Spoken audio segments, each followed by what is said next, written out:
তো hello my YouTube family member, good morning brother. তো আমরা সকাল সকাল কাজে বেরিয়ে গেলাম, আর পিছনে দেখতে পাচ্ছি নুকুদা আমাদের সামনে। নুকুদা আসছে আজকে, গেছে সাইকেল নিয়ে, আর আমরা গেছি আজকে বাইকে। কিন্তু আজকে আমাদের সাথে যেটা হলো আর কিছু বলার নেই, কারণ আমরা আসতে রাত করে দিয়েছি সেখান থেকে। তো সেখানে আমরা পৌঁছে গেলাম, পৌঁছে সবাই কাপড় টাপড় চেঞ্জ করবে, কেলটুদা কাপড় চেঞ্জ করছে। আজকে আমরা তিনজনে কাজে গেছি, কি বেশি জন কাজে যায়নি। তো আমার মামা গাঁথনি স্টার্ট করে দিল, গাঁথনির কাজ শেষ হয়নি কালকে, আজকেও গাঁথনির কাজ হলো। আর সামনে লোকটা পাইপ বসাচ্ছে, আরে কেলটুদা একটু কত সুন্দরভাবে স্মাইল দিচ্ছে, লুকিং ওয়ান্ডারফুল।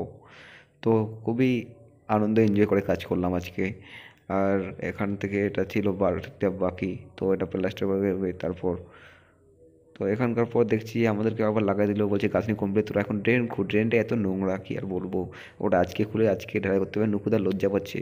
তো ইতিমধ্যে কাজ কাম আমাদের যখন কমপ্লিট হয়ে গেলো, তো আমরা খেতে বসে গেলাম, যেহেতু আমার খাবার টাইম হয়ে গেছে। নুকুলদা খাওয়া স্টাইল আলাদা, খাওয়া দাওয়া করার পর উঠে গেলাম। উঠে যাওয়ার পর তারপরে এই যে ঢালাই আমাদের স্টার্ট হয়ে গেলো।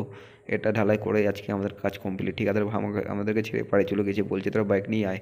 আর আমাদের সেখানে এত রাত হয়ে যাবে আমরা ধারণা করতে পারিনি। ঠিকাদার বলছে যাচ্ছি যাচ্ছি বলতে বলতে আমাদের ওখানে 8টা বেজে গেছে, রাত 8টা। আর এটা গাঁথনি করার পর এটা প্লাস্টার হবে, তারপরে আর টুকরা কিছু কাজ থাকবে। তারপরে এই যে এটা হলো এখানে, আর অল্প স্বল্প ঢালাই করলে ঢালাইটা আমাদের কমপ্লিট। তো আজকের জন্য এতটুকুই, টাটা।